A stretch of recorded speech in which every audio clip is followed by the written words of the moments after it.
రెండు పార్టీల లీడర్ల నడుమ పంచాదులు ఉంటాయి. మా పార్టీ గొప్ప అంటే మా పార్టీ గొప్ప అనుకుంటారు. మీరు ఇట్లా అని ఒకళ్ళు ఎత్తేసుకుంటారు. అట్లనే ఒకటే పార్టీలు ఉండే లీడర్ల నడుమ సుత లడాయిలు నడుస్తుంటాయి.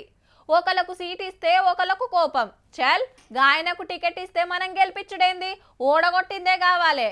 ఓ ఇట్లా తగ్గఫర్ నడుస్తుంటది. అట్లని ఎప్పటికట్లనే ఉంటారని ఏం లేదు. వాళ్ళే కలిసిపోవచ్చు కూడా గిట్లా. నాస్టాల నాటుకోడి తింటున్నది ఏడనుకుంటాన్రు డీకే శివకుమార్ సార్ ఇంట్లా. సీఎం సిద్ధప్పతోటి కుర్షిపోటీ నడుస్తున్నాయాళ్ళ పెద్ద మనిషిని ఇంటికి పిలుచుకొని తినుకుంటా ముచ్చట్లు పెట్టిండ్రు. గదేం లేదబ్బా, ఇద్దరం ఒక్క మాట మీదే ఉన్నాం. హైకమాండ్ ఎట్లా చెప్తే గట్ల అనకచ్చిండు ముఖ్యమంత్రి సారు. మొన్ననేమో సిద్ధరామయ్య ఇంటికి శివకుమార్ సారు పోయి నాస్ట చేసిన కుర్షీలు మారతారనే ప్రచారం అయితే ఆగలే. అంతేకాదు సోషల్ మీడియాలా ఇద్దరు నడుమ తగ్గఫరే నడిచింది.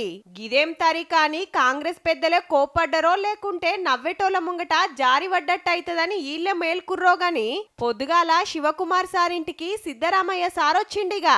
మా ఎమ్మెల్యేలంతా బరాబర్ ఉన్నారు, సర్కార్కేం డోకా లేదు, పదవులు మాకు ముఖ్యం కాదని కామన్ డైలాగ్ అయితే కొడతారబ్బా. వీళ్ళకు మెజార్టీ కూడా మంచిగానే ఉన్నది.